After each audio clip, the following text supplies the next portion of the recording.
hope Eldorian knows being on stream is only bad luck.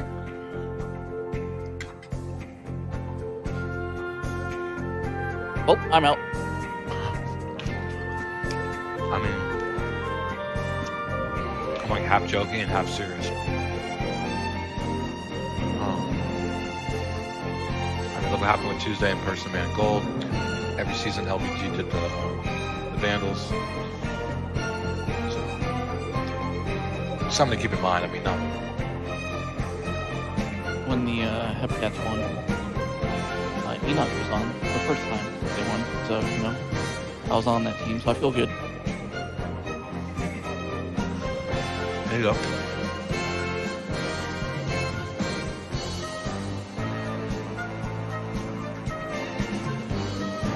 Yeah, y'all should be fine. I mean, what is it, like a 40% chance increase when you're a team with a bye?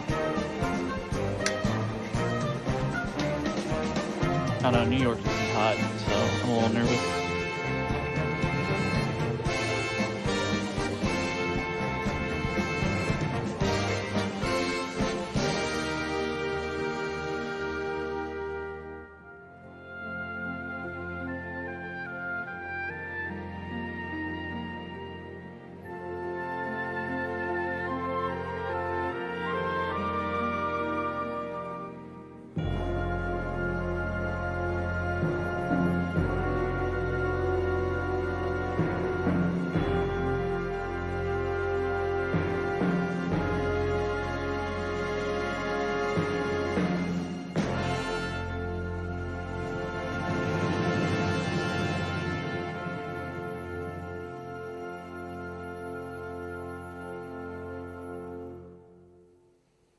Out of the Good evening, everybody. Welcome to the Pro Baseball Experience.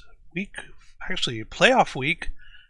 Second day, Minors World Series Major League Semifinals. Hope everybody's having a good evening. I'm your host, Legally Blind Gamer. Just to give you a heads up here, not sure if you've heard the news lately, but Texas has had some rolling blackouts over the past week with the weather going on. I've been lucky enough not to have any power or water or anything turned off so far this week. I've been really lucky on that, but just in case, I'm going to be saving the file after each and every game that we either quick sim or feature sim here, just so that the file's up to date in case something happens. Fingers crossed, everything should be okay, but just regardless, I just want to be thorough about that and make sure that no teams end up re-simming and end up losing a game they won or something like that. But we're going to go ahead and get started tonight, and joining us is our PBE commissioner and co-host, Hummus God. How's it going, Hummus God? Doing amazing. Thank you for hosting despite all of what's going on around you. And yeah, it should make for a great stream tonight, giving people something to do. We got some great games coming up. We actually even have someone else in the booth with us. I don't know if we're going to be introducing him or. Sure, go for it. Yeah, we got the co-GM of the New Orleans Rougarous who are playing tonight. You'll see them as we start the stream, but Eldorian, if you want to say hi. Hey, everybody. How's it going? How are you? Good, man. I'm excited for tonight. This is the first time that the Rougarous have ever been in the semifinals. So yeah, and first time you won the division as well. So congrats on that too. That too. Cool. Well, hopefully we can at least see our first playoff win. Absolutely. Last year. Absolutely. So what we're going to end up doing tonight, everybody, just to give you a heads up on this, is in the sake of expediency, we're going to quick sim the first two games of both the minors and the majors, and then decide from there specifically what games will feature stream. And the reason being is, even if we just did game 3 onward, we could end up with 15 streams and be here till midnight. So hopefully that's not the case, but we're just gonna pick and choose after the third game. Since this is the Minors World Series, they'll probably get preference over the majors, but I want to at least try and get in each of the teams being able to see at least 1 or 2 games from their matchups. So without further ado, we're going to go ahead and get started here with our very first game. And let me see, I don't think we had any updates from the the stats team Well, on today. Oh, stats team info. Yeah, let me look here real quick, see if they said anything. Hold on, I gotta add Bo Sox.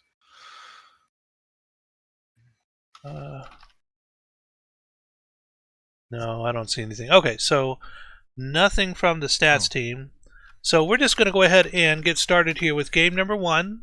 This is the minor league World Series here with the number 4 Amarillo Armadillos versus the number 3 Chicago Kingpins.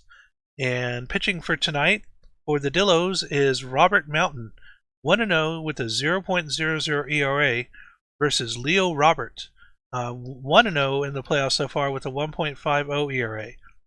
And even though we're going to quick sim, just because we want to see the matchups here, we're going to pull this up and take a look. And just slightly in favor of the Kingpins here, 4 batters to 3 with 2 ties, and the advantage in Kingpins with the pitching with Leo Robert there instead of Robert Mountain. So we're going to cancel back out of this and quick play game number 1 of the Minor World Series. Here we go. And Eldorian, you want to do this one? Sure. So it looks like the Kingpins took game 1 there against the Dillos. A total of 6-4. So let's see what and it looks like the Kingpins scored all of the runs in the 7th inning, which is kind of ridiculous. And they did did I see that right? Did they do it on 5 hits too? 5 hits and 6 runs. With the Dillos with 12 hits. That's unfortunate. Yeah, it is. But looks like Kingpins just started hitting the ball and going through the lineup there. A handful of people got 1 hit, with Picone getting 2 RBIs and Terry getting 3. What did he hit to get that 3? Was it just a 3 RBI triple or something, or double or something like that? Let's see here. Yeah, it looked like a double with 3 on. So yeah, double with 3 on. 3 on with the bases loaded. Yeah. Pitching wise, Robert went 6.2 innings. Gave up 7 hits and 4 runs, but didn't come away with the winner. Gambini came in and won that with Stormbless with the hold, Sky with the save. And on the Armadillo side, we got Mountain, who pitched really well, 6 innings, only gave up 3 earned runs there. But Fuji came in with the loss, giving up another 3. And Omega in the final there with a scoreless inning. Robert Mountain was the player of the game. All right, let's just go ahead and save this here real quick, and we're going to move on to day number 2. I believe the majors is the next day it is. So we'll move on to day 2 here. And since this is the minor-centric stream, we're going to go ahead and do the minors first, and we'll let Hummus God grab this one. Dillos win 5-1, evening the series up 1-1. So moving. So game 3 should be interesting. You probably get to watch that. John Barron threw 6 innings, 5 hit ball to get the win. Chess Sims got had a good game, 3-run bomb in the top of the 4th. Chicago had a rough day at the plate, even despite the 8 hits. Those 2 errors don't really help you. We'll scroll down and look more deeply into batting. Really 2 for 4 for Picone for the Kingpins. But besides that, Chess really had the only really nice day at the plate. We'll check out pitching. Barron with the win, Gunk with the loss, Fuji with the save, and John Barron, 6.1, 1 earned, and 3 walks, 3 strikeouts is your player of the game. All right, well, that finishes us off for game number 2, and we'll move back over here to the majors. In game 1 for the majors, we have the Raptors and the Sloths, and the Voyagers and the Rougarous. So I'll go ahead and grab this one, the Raptors and the Sloths. Brett Lomu, 0-1 with a 5.06 ERA versus Ryan Rose, 0-0, not played any yet in the playoffs. And we'll take a look here at the lineups for the Boise and San Antonio, and wow. San Antonio batting all 9 positions, but a tie in pitching with Brent Lomu. Both pitchers having 80 overall ability, so close in pitching, but not in batting. And we're going to go ahead and just, I don't know if I did a save on that other game, but we're just going to do this real quick. There we go. And game number 1. And the Raptors beating the Sloths here with a score of 7-6. Sloths getting 1 in the bottom of the 9th, but it just was not enough. 10 hits to 11 here in this one. Boise batting. We have 2 runs, 3 hits, 4 RBIs from Steve Iso. 2 hits also from FR Finn Reese. 2 RBIs from FR Finn Reese. Connor McDavitt with 2 hits. San Antonio side, we have 2 hits and an RBI from McDonald. 2 hits and an RBI each from Dinkle and Stan Antonio. Down on the pitching end for Boise, Brent Lomu getting their first win in the postseason, 1-1 now. Paul, their second hold, and Arian, their second save. San Antonio, Ryan Rose taking their first loss. And player of the game is Steve Iso. Iso with the 3 hits and 4 RBIs. Let's see if any of those were... So a 3-run home run from Steve Iso there. All right. So we're going to go back over here to this other game, and we're going to let Mr. Eldorian cover his team in their first game. Here we go. Drum roll. Yeah, so we've got the Voyagers, Rougarous here, McQueen versus Savart. The Rougarous at home. Let's take a look at your lineups here first. And Fairly even matchup. It looks like Voyagers got a little bit of advantage here with their batting and their pitching. But as the season has shown, that hasn't always been the case. So right. See what happens here. So we have Reginald Seabart, 1-1 with a 6.10 ERA versus Coco McQueen, former Dynamo, first game in the playoffs. And here we go. All right. Rougarous win their first ever playoff game, 5-1 over the Voyagers. Looks like had the lead throughout the game, with the Voyagers only scoring 1 run there in the 4th, 10 hits to 3. So let's see what happened here. So looks like Hamid had 3 hits, Cook had 2 hits and an RBI. Got some more RBIs from Beauregard, Brew, Geronimo and Snake. And then over on the New York side, we had a hit apiece from Menard, Stevenson, and DLSCO. I believe I pronounced that right. Mm-hmm. But McQueen should be the player of the game. Yep, it looks like he is. Going 7.1 innings, giving up 3 hits with Ed Barker with a save. And Savart also went 7 innings with 8 hits, but gave up 4 runs for the loss. And Miller came in the 8th and gave up another run. So congratulations to the Rougarous, historic moment, getting their first playoff win. All right, so that is it for this sim day. I'm going to save here real quick. And Game 3 of the Minor League World Series. Game 3 of the Minor League World Series. Game 3 of... Sorry. So not to be a bad influence. Let's check in with the GMs here real quick. They all have a minute or so to let me know if they have any changes for the next game. Either let me know in your channel or in the green room channel, I guess, or general, one of those. Let's keep a watch New here. New Orleans won't have any. Okay. We're good.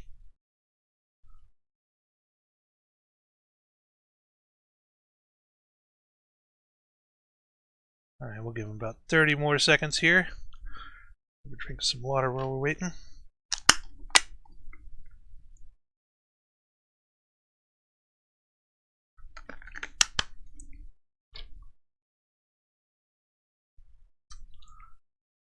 Oh, DG.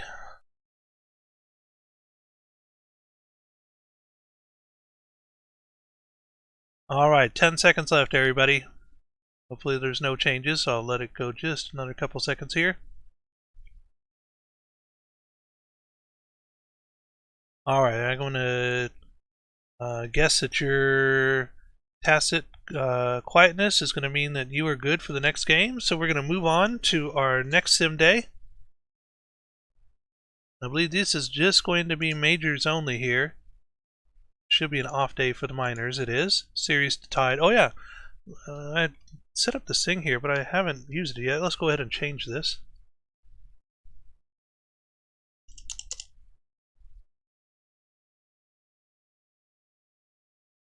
Great call for remembering the overlay. There we go. All right. So, oh, that did not take for some reason. There it went. All right. So, we're going to go ahead and get started with our next sim day. And we'll go ahead and let Hamascod get this one for the Raptors and the Sloths. So we got Lucas and Daring. Sloss looking to get their first win in this series. Down 0-1. First win of this playoff run of a 7-game series. And yeah, both pitchers haven't got a win. Daring hasn't played yet, but Lucas had a no decision, it looks like, in their first game. And the Sloths do get their first win of the playoffs. Congrats. The Raptors tried to come back. You see there in the top of the 8th that graph started ticking up a little in their direction, but overall Sloths held on. Relief pitchers held it down. Let's see. Christy Abbott went 2 for 3 with a bomb, a double, and a walk. So nice game for Christy Abbott. Turtle went 2 for 4 with 2 runs scored, 3 ribbies. 3 ribbies for FR Finn Reese, who's my fantasy legend of this season. Prevented me from coming in last place. Thank you. 2 for 4. 2 for 4 with the run scored for Saber. McDavitt also had a nice game himself. 1 for 4 with a ribby. 2 for 3 for Scott Poe. 2 runs scored. Nice outing for him. We'll check out pitchers. Yeah, we're gonna do point bets for Shizzle. Gurin, don't worry about that. I'm waiting for the first stream game. Definitely want to do the error bet. It's my favorite.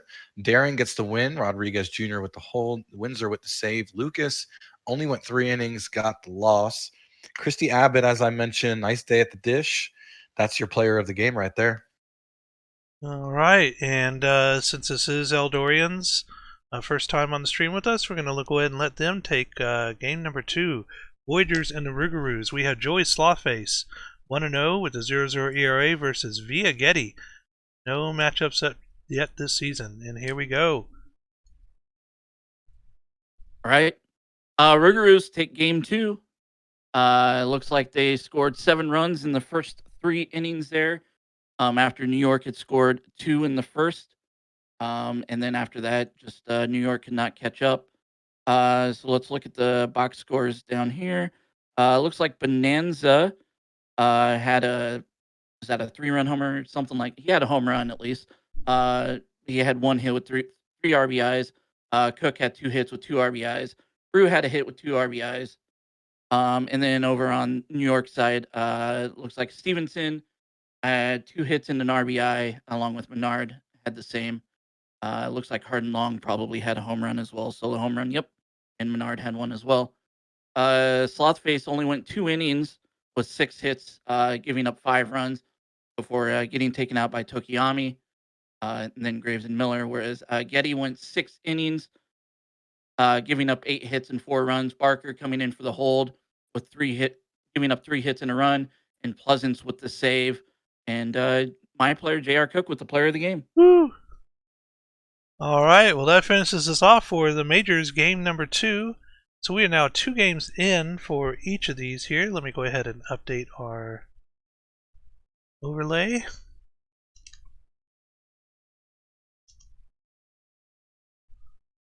All right, and so now we're going to go ahead and save here and then move on to the next sim day. Nothing happening in the playoff changes server right now, but all right, yeah, let's give them a minute here just to check to see if anybody has anything they need to switch. And while we're doing that, I'm going to take a look here at our... I think we should feature stream this one, the Kingpins and the Dillos game 3. I'd be down. Diggity down. All right. We can hear in Discord. Is chat down? It depends on what chat feels. I already see Dillo. It's Ala Hosetti. Yeah, we love OOTP. But I don't know if you're asking about the video game we're playing or the league that we're broadcasting right now. It's kind of a complex question when you ask that. Sorry, I was trying to No get my worries. recruitment hat on. Let's see. No, BG Riguru will not have any changes. All so. right. Sounds good. Give them about 20 more seconds here in Discord chat to see if any of the GMs have any changes to make for game number 3.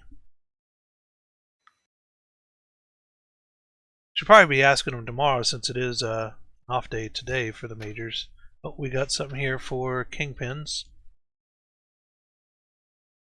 Nah, Lucy. Stop trolling my host, bro. I'm gonna have words. No, I'm kidding. I'm kidding. All Go ahead right. and troll him. All right. Well, Wait, we're gonna do an error bet. Should we do 1.5 over under or 2.5? What does the booth think? 1.5 seems like a good one for the playoffs. 2.5. We did have 3 errors combined between the two teams in the last game. I noticed. Just keep that in mind. Let's go back and I think take a look 1.5 is fine. Someone's like 1.7. Someone said 2.5. So we had 3 in game 2 and 2 in game 1. Literally not helping me at all. But I think 2.5 safe. Sure. All right, you have 1 minute starting now. I'm going to hit it. How many errors will occur? Over 2.5, under 2.5. And go ahead and bet some. Yeah, 14 errors. Yeah. Sounds good, LGM. Negative. That would be, hit the over. Smash the over on negative 0.5, please. Well, it's 100% right now and under. Nameless Nate marketing for himself. You know what else is an error? Not voting Jody Quinn for Gold Glove. You did have a typo in your marketing message, so you should probably hire a proofreader. All right, looks like we have 800 channel points for 90% and 89 channel points for... Oh, there was another one. All right, so we moved... Wow, we got 17,000 No one's now. betting the over? No one's betting the over. People don't think we'll have back-to-back games with 3 errors. That's interesting. Oh, somebody bet some more for over. Oh, this over's going up. I You know, bet it's gonna all be of got a my few seconds. I bet all of my channel points on really bad bets. I don't have any left. Someone accidentally voted over Irish. Come on, bro. All right, well, it looks like the bets are in and we can get game 3 started. It's 1-1 now. All right, so I'm thinking, since we've done split innings before, El Durian, do you want to do some innings with us as well for the games? I can try. Don't know how good I'll be, but I'll do it. Okay, so normally I do the end of the games, but we're going to let Hummus God take 7 through 9. I'll take 1 through 3, and you can have 4 through 6. How's that sound? That sounds fun. Good. All right, so we're going to get started here with Kingpins and Dillos. Barry B. Benson, 1-0 record with a 1.59 ERA versus Robert Mountain, 1-0 with a 1.88 ERA. Series is tied at 1 game each. We're playing in the Dillo Dome here. Looking at our matchups, 4-3. Chicago in the lead batting with 2 ties, but Dillos get the lead here with Robert Mountain. 30 overall versus 25 overall for Barry B. Benson. So we're going to get started now with Vinny Picone is going to be our first batter up.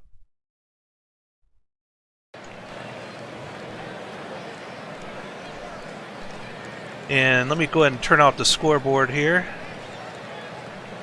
Don't need that. And here we go.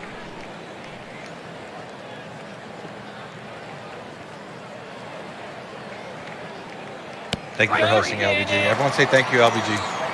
And for some reason, the volume is way up here. Let me set this volume down some.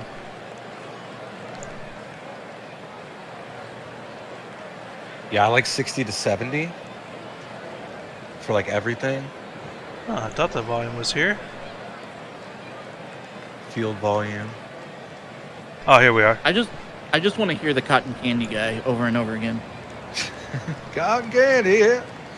We'll do 80%, see how that does. Well, that's still pretty loud. Let me try a little bit lower. Ambient volume. Oh, one of them, why that got reset.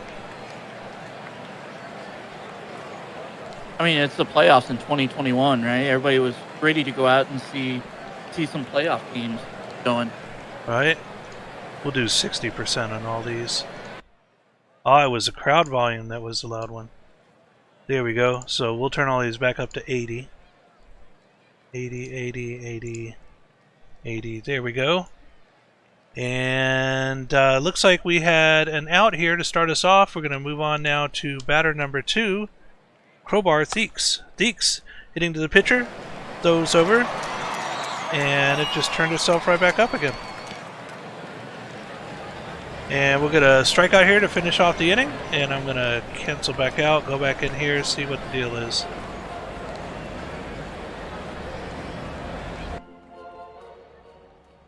We'll try 70. There we go. All right. Can't silence this crowd. They're too excited. Right. And Dillo's up now, and that's going to be a leadoff strikeout here for Swerve, and the volume turned back up again. Okay. Just have to deal with it, I guess. Another strikeout here from Dan King, and that'll bring up hot hitter Cedric Winters. Winters to the third baseman, throws all the way across, gets the out. 1-2-3 inning. We now move to the top of the second. Chicago back up. Middle of the lineup here with Chungus. Chungus, and this looks like it's going to be a fly out to right field, and that is out number 1. And that'll bring up Frank here, and Frank's going to take a walk. And now Jimenez striking out, and it is now 2 outs for Scary Terry, 1 on. Scary Terry, line drive towards the right field, it's going, and it is out of here. A 2-run blast from Scary Terry, and that's going to put Chicago up on the board, 2-0 to start us off. Pork chop sandwiches. Drilled to the first baseman, runs over, makes the tag, and that's going to retire the side, but Chicago gets 2 on the board. We now move to the bottom of the second. Middle of the lineup for the Dillos. And this one's hit to the shortstop, and Cowboy gets thrown out for out number 1. Steve Rogers now. Line drive right to the shortstop, out number 2. And this is going to be a fly out towards right field, and another 1-2-3 inning. That takes us now. Oh, there's a cotton candy guy. Top of the third now. Chicago, bottom of their lineup. Atlas Gray striking out. And now we move back to Vinny Picone. Picone striking out. 2 outs now. Crowbar Theeks. Theeks to the third baseman. Throws all the way across the diamond. Gets the out. Another 1-2-3 inning. Bottom of the third we go. Bottom third of the order for the Dillos. Spakak is up first, and he strikes out. Trevon Knight. Knight looks like it was a check swing walk and puts a runner on base for Willoughby Hickholmes. Hickholmes to the second baseman. They get 1. And a 4-6-3 double play, and that'll retire the side. And that takes us down to the top of the 4th inning. Chicago up by 2, and here comes Eldorian. Yeah, so Chicago looking pretty good right now as they come up. Jacob hits one. The center field looks like it's going to get caught there. Yeah, no errors for you guys. Chungus up to bat. He hits one to left, and it drops in front of the left fielder. Gets a single there. And Frank looks like he hits it to the first baseman, but he's not able to get to second base. Gets the out at first. Runner on second with Jimenez up. Jimenez hits it to the first baseman, who tosses it to the pitcher to retire the side. So we got the Dillos up next. With Swerve up, he's been killing it this series, but he strikes out right there. King up next. King hits it a little over the shortstop's head, but he makes a really bad move to run to second and gets out. Winters grounds out to the second baseman in the inning, with the Kingpins coming up in the top of the 5th, with Terry grounding out to the second baseman. Pork chop sandwiches up and strikes out. And Gray gets a walk. So we got a runner on first with Picone up, who pops it up to the first baseman. As we go to the bottom of the 5th, as Cowboy strikes out for the Dillos. Rogers hits one to the second baseman, throws it to first for the out. And Sims hits one over the shortstop's head, drops it in for a single. He decides not to run for a second like his teammate. And Spacott comes up and hits it to the shortstop, who tosses a second baseman for the third out. Kingpins are coming up in the top of the sixth with Theeks, who blasts it over to left field, but it's a can of corn. Jacob pops it near the shortstop, drops it in, gets a single, with Chungus coming up to bat. Chungus hits it to the first baseman, who steps on first and gets the out. Doesn't throw it to second. We got a runner on second. And Frank hits a little blooper to the pitcher, who gets the third out. The Dillos come up in the bottom of the sixth with Knight. And they were saying something about the game speed here. Let me take a look. Yeah, it's on fast. That's what you usually have it on. It's Yeah, It just talk seems slow. slower. It's It seems slower. should we do very fast? See a difference on that? I think that's what gold does. All right, we'll try that. I don't mind the speed where it's at now. It's but- fine. Knight's up to bat for the Dillos in the bottom of the sixth here. And gets hit by the pitcher. Puts him on first. Bold move there by the Kingpins. With Hickums tossing it to center fielder, makes a diving catch for the first out. Swerve hits it to the first baseman. He throws it second. No, he's safe at second. So we got 2 outs with the runner on second. And King hits it to third baseman and gets him out. And Hummus, I believe it's you now. Stop. Bieber, stop volunteering me to give people money. That's a walk for Jimenez. Scary Terry now. We got a tight ball game here. Fly ball. That's center. That's caught for the first out. Kingpin's up 2-0 in a tied series. Oh, in the 4-6-3 to end the inning. People keep volunteering my money away. Hey, that's not how this works. Winters with a grounder and a ground out. Hitting 393 in the playoffs, my goodness. Cowboy drops it for a base hit in front of the left fielder. Left fielder elected to not go for the grab.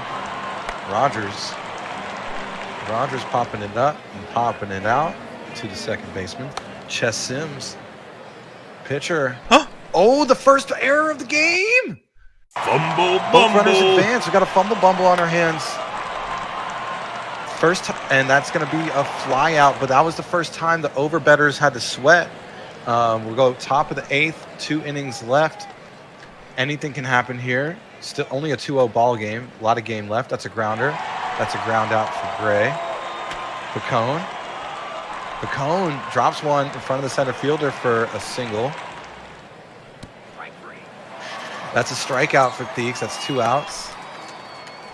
Fuji's in and gives up a base hit. Fuji's Irish Thunder, so Chungus now. Oh, and a passed ball, but that won't be scored an error. They don't Fumble score this an error. bumble. And a grounder for Chungus and a ground out. So the Dillos now, can you tie up the game? Down 2-0, no runs scored in this one. And a leadoff walk for Trevin Knight. Hickums batting 160 in the playoffs. Drops one for a base hit in center field. So 2 on, no out for Swerve. Swerve, that's deep. Oh, that's a no-doubter. See ya. And just like that, no outs. The Dillos go up 3-2 off the bat of Kirk Swerve. I told Out you of he the was tearing park. it up. Yeah, decided to just smack one, no doubt, to left field. And now we got no outs with a Dillos lead after they were down. Oh, and that's in the good gap for King. That is a leadoff. I mean, that's a double. Felt like a leadoff double because no outs, base is cleared. Winters, that's deep in left field. That's gone. Pickle Pocket comes in and gives up a bomb. So it's 5-2 Dillos. And the game is completely Out of shifted the park. in the Dillos direction. Dillo in the chat for certain. And Cowboy gives the first out for the Dillos in the form of a fly out. Rogers, grounder, ground out. So 2 outs for Sims. Ground out. So 3 straight outs, but that was after the Dillos scored 5 straight runs off of 2 homers, a 3-runner and a 2-runner. So can the Kingpins in the top of the 9th keep the game alive? And that's 1 out after looking strikeout for Frank. Jimenez flies out, and here we go. Underbetters feeling good. And a pop-up, and that's game. The Dillos shock the Kingpins, roar back and take the lead and win the game in the bottom of the 8th. Congrats to Amarillo. Oh, it's Eldorian, AJ. But wow, the Dillos take a 2-1 lead in the minor league World Series. Dillo in the chat. Look at that graph, guys. It's leaning all Kingpins, and then the 8th happened, and it just dropped all the way down to the Dillos. Like a rock. Yeah, you definitely got to mention Swerve and Winters, the two home run hitters for the Dillos. But Scary Terry had one for himself, just wasn't enough. Benson had a great start, and so did Mountain, all things considered. But Stormblast gets the loss and the blown save for the Kingpins. Fuji gets the win in relief. But Barry Benson, the starter for the losing team, got a no decision, but no runs given up in 6.1 and only one walk and 5 strikeouts. So did everything he could, but Stormblast came in and pocket, and the game kind of got out of hand. But the Dillos, wow, keep it going. Yeah, up 2-1. All right, and I think the unders won on that one for the betting. Oh yeah, I'll go ahead and do that. Good call. And we'll go ahead and change the Nice. update here we on both the got banner. work to do. There we go. And while that's going, we're going to go ahead and move over here to the majors. And no majors for today. So we'll go ahead and advance a day and then check in the Discord GMs. Let me know. You have about a minute if you have any changes before your next game. Still don't. Still don't for Rougarous. All right, so we'll take a look here at the other chats.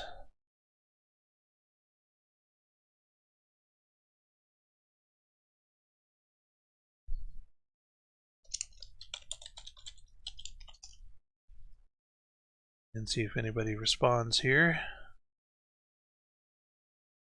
And Dillos have something up. Please put in Campbell for Spacock. Alright, so we'll take a look at that for the Dillos.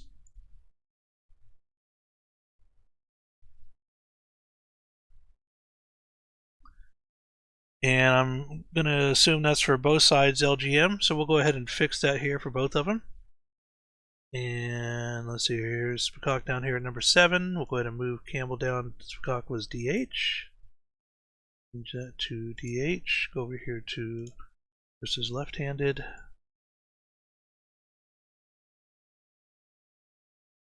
Kudos for LGM for saying please in the request. Very underrated gesture. Shout out to LGM. Maybe he's just in a good mood because his team just went up 2-1, but I really do think he's a good person. Absolutely. All right, LGM, so there you go. Let's just review here again. We have Campbell now at number 7 in the DH role for both right-handed and DH and left-handed and DH. I'm going to assume that's correct, what you wanted. And so we'll go ahead and move back over here to the scores. And we do have majors games today as well. Now, since we are not at an elimination game yet for the majors, should we do another minors game, or should we? What do you think, Hummus? This puts us in a terrible position because that would be 2 minors games before majors. LOL from Juosu, who's still awake, all the way across the pond. Let's see. This series is tied at 1. That series is 2-0. Maybe I don't want to turn off BNN, but yeah, I mean, we should probably do majors. And if the other series goes elimination, then turn off BNN. All right. So I guess. So if Dillos win that game and they go up 3-1, then yeah, we'll obviously have to show the rest of the series. So. All right. So should we quick sim this one then for the Dillos Kingpins, or should we fully play it? Because we still have a bunch of 4 game up, to 7 possibilities here too. So right, and we're showing all elimination games. Yeah, they're saying sim. So yeah, just do a quick sim for this game. All right. And if it's 3-1, then yeah, we'll show the rest.